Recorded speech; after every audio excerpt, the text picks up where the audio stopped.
ഇത് മാസ് മോട്ടോഴ്സിൽ നിന്നാണ്. നമ്മുടെ ഹോണ്ട ആക്റ്റീവ HT 110 സർവീസായിട്ട് കയറിയുണ്ട്. ജനറൽ സർവീസായിട്ടുള്ള കയറ്റിയാണ്. ഇപ്പോൾ നമ്മൾ ഫസ്റ്റ് വണ്ടി നമ്മൾ ഓടിച്ചു നോക്കുന്ന സമയത്ത് വണ്ടിയുടെ ബാക്ക് സൈഡിൽ നിന്ന് ക്ലച്ച് പിടിക്കാണ്ട് പോകുന്നത് കംപ്ലയിൻ്റ് ഉണ്ടാവും. പിന്നെ ഓടിക്കുമ്പോൾ ഫ്രണ്ട് ഹാൻഡിലൊക്കെ നല്ല രീതിയിൽ വെട്ടൽ കാണിക്കണ്ടേ.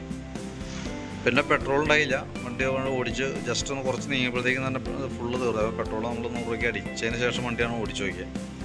അത്രയ്ക്കും ലോ പെട്രോളായിരുന്നു. നമ്മൾ സർവീസുമായി ബന്ധപ്പെട്ട് വണ്ടി വർക്കിൽ കയറ്റിയിട്ടുണ്ട്. അപ്പോൾ ബാക്ക് ബ്രേക്കിൻ്റെ ഭാഗമൊക്കെ നമ്മൾ ചെക്ക് ചെയ്യാൻ വേണ്ടി അയച്ചാൽ ബ്രേക്ക് ലൈനർ കമ്പനി ലൈനർ കിടക്കുന്നത് ഒറിജിനൽ ലൈനറാണ്. നിലവിൽ നമുക്ക് പുതിയ ലൈനർ വലിയ പഴക്കമായിട്ടില്ല. ഒന്ന് ക്ലീൻ ചെയ്തിട്ട് ഉപയോഗിക്കാം. ക്യാമൊക്കെ ആയാലും ഒന്ന് അഴിച്ച് ഗ്രീസ് ചെയ്ത് റീസെറ്റ് ചെയ്തെടുക്കാം. പിന്നെ ഈ ഭാഗത്തേക്ക് വരുമ്പോഴത്തേക്കും എയർ ഫിൽറ്ററിൻ്റെ കണ്ടീഷനർ നമ്മൾ ചെക്ക് ചെയ്യുന്നുണ്ട്. എയർ ഫിൽറ്ററും നമുക്ക് ഈ പറഞ്ഞ രീതിയിൽ ഇത് കിടക്കുന്നത് കമ്പനി ഫിൽറ്റർ തന്നെയാണ്, ഹോണ്ടയുടെ ഒറിജിനൽ ഫിൽറ്റർ തന്നെയാണ്. വലിയ പഴക്കമായിട്ടില്ല, കുറച്ച് പൊടിയൊക്കെ ഉണ്ട്. അതൊക്കെ ഒന്ന് ക്ലീൻ ചെയ്ത് നമുക്ക് റീസെറ്റ് ചെയ്യാം. ക്ലച്ചിനകത്തേക്ക് വരുമ്പോൾ ക്ലച്ചിൽ 1-2 കംപ്ലയിൻസുകളുണ്ട്. അതായത് ക്ലച്ചിൻ്റെ ഭാഗം നമ്മൾ CVT ക്ലച്ചാണ്. അപ്പോൾ അതിൻ്റെ variator body, boss drive, roller അടങ്ങുന്ന യൂണിറ്റ് നോക്കുമ്പോൾ റോളർ സെറ്റ് പൊട്ടി ഇതേപോലെ ഈ ഒരു അവസ്ഥയിലേക്ക് മാറിയിട്ടുണ്ട്. അപ്പോൾ നമുക്ക് ഈ 6 വെയിറ്റ് സെറ്റ് നമുക്ക് മാറ്റിയിടാം. വീലുകൾക്ക് വേറെ നിലയിലൊന്നും പറ്റിയിട്ടില്ല ഈ വീലിന്. ബാക്കിലേക്ക് വരുമ്പോഴത്തേക്കും ക്ലച്ച് പുള്ളി പോലെ വർക്ക് ചെയ്യുന്ന ആ യൂണിറ്റ് നമ്മൾ ഫുള്ളായിട്ട് അഴിച്ച് ഗ്രീസിങ് നടത്തുന്നുണ്ട്. കാരണം അവിടെ അത്യാവശ്യം തുരുമ്പിൻ്റേതായിട്ടുള്ള പ്രസൻസ് ഉള്ളതുകൊണ്ട് തന്നെ അഴിച്ച് ഗ്രീസ് ചെയ്ത് റീസെറ്റ് ചെയ്യുന്നുണ്ട്. മെയിനായിട്ട് നമുക്ക് ആ ജർക്കിങ് കാണിച്ചുകൊണ്ടിരുന്നതും ക്ലച്ചിനകത്ത് സ്ലിപ്പിംഗ് സൗണ്ട് കേട്ടുകൊണ്ടിരുന്നതും ഈ ക്ലച്ച് ഷൂവിൻ്റെ കംപ്ലയിൻ്റ് ആണ്. ഈ ക്ലച്ച് വെയിറ്റിൻ്റെ ഇതിന്മേൽ മോളിൽ നിന്നുള്ള ആ ലൈനർ പീസ് പൊളിഞ്ഞു പോയേക്കാണ്. അതിന് ശേഷം ആ ക്ലച്ച് ഔട്ടർമ കയറി ക്ലച്ച് ഷൂ പിടിച്ചാണ് ഈ കാണുന്നത്. അപ്പോൾ അതുകൊണ്ട് മെറ്റൽ ടു മെറ്റലാണ് യൂസ് ചെയ്യുന്നത്. ഇതിന്മേലുള്ള എല്ലാ പീസുകളും പൊളിഞ്ഞു പോയി. നമുക്കും അറിയാം, എല്ലാ ഭാഗവും കയറി വരഞ്ഞിട്ട് ഈ ക്ലച്ച് ഔട്ടർ യൂണിറ്റിൻ്റെ ഉള്ളിലൊക്കെ അത്യാവശ്യം നല്ല രീതിയിൽ തന്നെ സ്ക്രാച്ചസ് വന്നിട്ടുണ്ട്. അപ്പോൾ നമുക്ക് ക്ലച്ച് ഷൂ മാറണം. അതേപോലെ തന്നെ ഇതിനകത്ത് തന്നെ റോളർ സെറ്റ് മാറണം. ക്ലച്ച് ഔട്ടർ ഓൾറെഡി അവൈലബിൾ ആണോ എന്ന് ഉണ്ടെങ്കിൽ നമുക്കത് മാറ്റാം. അതല്ലെങ്കിൽ ജസ്റ്റ് പോളിഷ് ചെയ്ത് തന്നെ നമുക്ക് ഉപയോഗിക്കേണ്ടി വരും. ലെയ്ത്തിൽ കൊടുത്ത് പോളിഷ് ചെയ്തിട്ട് തന്നെ ഉപയോഗിക്കേണ്ടി വരും. പിന്നെയുള്ളതെന്ന് പറഞ്ഞാൽ ക്ലച്ചിനകത്ത് വരുമ്പോൾ ഡ്രൈവ് ബെൽറ്റിൻ്റെ ഭാഗം നോക്കുമ്പോൾ അതും ഓൾറെഡി പൊട്ട് വീണിരിക്കണം. ഈ ഒരു അവസ്ഥയിലേക്ക് ആയിട്ടുണ്ട് കേട്ടോ. അതും കൂടി കൂട്ടത്തിൽ മാറ്റി പോകണമാണ് നല്ലത്. അതല്ലെങ്കിൽ ഇനി ബെൽറ്റ് പൊട്ടിയ സിറ്റുവേഷനിൽ നമ്മൾ വഴി പെട്ടുന്നൊരു കണ്ടീഷൻ വരും. പിന്നെ കിക്കറിൻ്റെ കവറൊക്കെ അഴിച്ച് ആ കിക്കർ വീലൊക്കെ ഒന്ന് അഴിച്ച് ഗ്രീസ് ചെയ്ത് കയറുന്നുണ്ട്.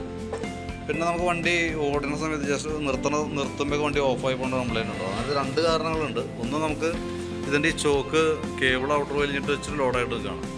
അതിനേക്കാളും ഒരു കാർബറേറ്റർ അസംബ്ലി നമ്മൾ ഫുള്ളായിട്ട് അഴിച്ച് ക്ലീൻ ചെയ്യേണ്ടതായിട്ട് വന്നു. കാരണം വെച്ചാൽ അതിൻ്റെ ഈ സ്ലോ ജെറ്റൊക്കെ ബ്ലോക്കാണ്. ഐഡിലിങ് സ്ലോ സ്പീഡിൽ നിൽക്കാത്തൊരു കണ്ടീഷനിൽ വണ്ടി ഓടിക്കൊണ്ടിരിക്കുക. അപ്പോൾ കാർബറേറ്റർ ക്ലീനർ ഉപയോഗിച്ച് ക്ലീൻ ചെയ്തതിന് ശേഷം നമുക്ക് ഈ ഒരു ഐറ്റം മാറ്റിയിടണം. അതിനെ സ്ലോ ജെറ്റ് എന്ന് പറയാം. ആ ജെറ്റ് ഒന്ന് ചേഞ്ച് ചെയ്തിടണം. ഈ ഫ്ലോട്ട് വാൽവിൻ്റെ ഭാഗത്ത് നോക്കുമ്പോൾ അതിൻ്റെ ഈ സെൻറ്റർ പോർഷനിൽ നോക്കുമ്പോൾ അത്യാവശ്യം തേമാനം കാണുന്നുണ്ട്. അപ്പോൾ തൽക്കാലം ക്ലീൻ ചെയ്ത് കയറ്റാം. കാരണം അത് തേമാനം വന്നത് ഈ യൂണിറ്റിൻ്റെയാണ്. ഓവർഫ്ലോൻ്റെ കംപ്ലയിൻറ്റ് അങ്ങനെ എന്തെങ്കിലും കാണിച്ചു കഴിഞ്ഞാൽ കാർബറേറ്റർ അസംബ്ലി മാറ്റി വയ്ക്കാനാണ് പറ്റുള്ളൂ. തൽക്കാലം നമുക്ക് ക്ലീൻ ചെയ്തിടാം. പിന്നെ നമുക്ക് ഈ ഭാഗത്തേക്ക് വരുമ്പോഴത്തേക്ക് ആക്സിലേറ്റർ കേബിളിൻ്റെ കേസൊക്കെ നമ്മൾ നോക്കിയിരുന്നു. വേറെ ടൈറ്റോ കാര്യങ്ങളൊന്നുമില്ല. ഹെഡിൻ്റെ എവിടെയെങ്കിലും ലീക്കേജ് കാര്യങ്ങളൊന്നുമില്ല. പിന്നെ ഫ്രണ്ട് ഭാഗത്തേക്ക് വരുമ്പോൾ ഫ്രണ്ട് നല്ല രീതിയിൽ വെട്ടൽ കാണിക്കുന്നുണ്ട്. അപ്പോൾ അത് നമ്മൾ നോക്കുമ്പോൾ ഇതിൻ്റെ ബുഷ് സെറ്റുകളെല്ലാം തന്നെ ഡാമേജ് ആകുന്നുണ്ടാകും. ഇത്രയും ഷെയ്ക്ക് കാണിക്കും. അപ്പോൾ ബുഷ് സെറ്റെല്ലാം തന്നെ മാറ്റിയിടണം. അതായത് 2 സൈഡ് ലിങ്ക് ബുഷും മാറ്റണം. ഈ കുഷൻ അസംബ്ലിയുടെ ബുഷുകളും പോയി കിടക്കുന്നുണ്ട്. അതുകൂടി മാറ്റിയിട്ട് റീസെറ്റ് ചെയ്താലാണ് ആ ഭാഗം ക്ലിയർ ആവുക. പിന്നെ അതേപോലെ തന്നെ ഈ കേബിളുകളും ലോഡായി നിൽക്കാം. ബ്രേക്കിൻ്റെ കേബിളുകൾ ഔട്ടർ വലിഞ്ഞിട്ട് ബ്രേക്ക് പിടിച്ച് അങ്ങടേക്ക് നീങ്ങണം. അപ്പോൾ അത് നീങ്ങാൻ പറ്റാത്തൊരു കണ്ടീഷനിൽ ക്ലച്ച് ഔട്ടർ ഈ ബ്രേക്കിൻ്റെ കേബിൾ ഔട്ടർ കേബിൾ ഇങ്ങോട്ട് വലിഞ്ഞ് വന്നേക്കാം. അപ്പോൾ ആ ബ്രേക്കിൻ്റെ കേബിളുകൾ മാറ്റിയിട്ടാൽ തന്നെയാണ് ബ്രേക്കിൻ്റെ ഭാഗം കറക്റ്റ് ആവും. പിന്നെ നമുക്ക് അതിൻ്റെ ബാറ്ററി കൂടി നമ്മൾ ടെസ്റ്റ് ചെയ്യുന്നുണ്ട്. 2023 മോഡൽ ബാറ്ററിയാണ് നമുക്ക് വണ്ടിയിൽ ഇരിക്കണേ. അപ്പോൾ സെൽഫ് കംപ്ലയിൻറ്റ് ഓൾറെഡി ഉണ്ടോ എന്ന് നമുക്ക് അറിയാനായിട്ട് പറ്റും. അത് നമ്മൾ ചെക്ക് ചെയ്യുമ്പോൾ 12 വോൾട്ട് തികച്ചില്ല. 12.25 കാണിക്കുക. ശരിക്കും 12 വോൾട്ട് വേണം നമുക്ക്.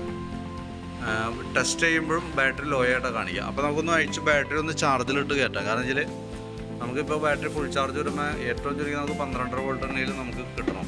എന്നാലാണ് നമുക്ക് കറക്റ്റായിട്ട് സെൽഫിൻ്റെ കാര്യങ്ങളൊക്കെ കറക്റ്റായിട്ട് നടക്കുള്ളൂ. പിന്നെ അതേപോലെ ഈ ഹാൻഡിലിൻ്റെ കവറുണ്ടല്ലോ, ഈ ഹാൻഡിൽ കവറൊക്കെ ഇവിടെ ഓൾറെഡി പൊട്ട് വീണിരിക്കുകയാണ്. അതിൻ്റേതായിട്ടുള്ള ഷെയ്ക്കും ഷിവറിങ്ങും കാണിക്കുന്നുണ്ട് ഫ്രണ്ടിൽ. അത് തൽക്കാലം നമുക്ക് അഡ്ജസ്റ്റ് ചെയ്ത് അഡീഷണൽ സ്ക്രൂ വാഷൊക്കെ കൊടുത്തിട്ട് നിർത്താം. പക്ഷേ ഓൾറെഡി അത് പൊട്ടിയാണ് ഇരിക്കുന്നത് കേട്ടോ. ഈ ഹാൻഡിൽ കവർ പൊട്ടിയാണ് ഇരിക്കുന്നത്. തൽക്കാലം അങ്ങനെ നിലനിർത്താം. പിന്നെ സ്പാർക്ക് പ്ലഗിൻ്റെ ഭാഗമായാലും നമുക്കൊന്ന് ക്ലീൻ ചെയ്ത് കയറ്റിയിട്ടാൽ മതി. സെക്കൻഡറി ഫിൽറ്റർ ആയാലും ക്ലീൻ ചെയ്ത് കയറ്റിയാൽ മതി. എൻജിൻ ഓയിൽ ഓൾറെഡി മാറണമുണ്ട് കേട്ടോ. അത്യാവശ്യം അഴുക്കായിട്ടുണ്ട്. അപ്പോൾ നിലവിൽ നമുക്ക് സർവീസ് സംബന്ധമായിട്ടുള്ള കംപ്ലയിൻറ്റുകളാണ് മെയിനായിട്ടുള്ളത്. പിന്നെ അതിനേക്കാളും ഒരു സർവീസിന് പുറത്ത് തന്നെ വർക്ക് എന്ന് പറഞ്ഞു കഴിഞ്ഞാൽ ബ്രേക്കിൻ്റെ കേബിളുകൾ മാറ്റേണ്ടതായിട്ടുണ്ട്. അതേപോലെ തന്നെ കാർബറേറ്റർ അസംബ്ലി വെച്ച് ക്ലീൻ ചെയ്യേണ്ടതായിട്ടുണ്ട്. ബാക്കിയത്തെ ക്ലച്ച് ഷൂ തുടങ്ങി ബാക്കിയത്തെ എല്ലാം തന്നെ ജനറൽ സർവീസിലാണ് നടക്കുക. ബുഷ് സെറ്റ് ക്ലീനിങ്ങും ബുഷ് സെറ്റ് ചേഞ്ചിങ്ങും ക്ലച്ച് ഷൂ ബെൽറ്റ് കാര്യങ്ങളൊക്കെ മാറുന്നത് ജനറൽ സർവീസിൽ ഉൾപ്പെടുന്നതാണ്.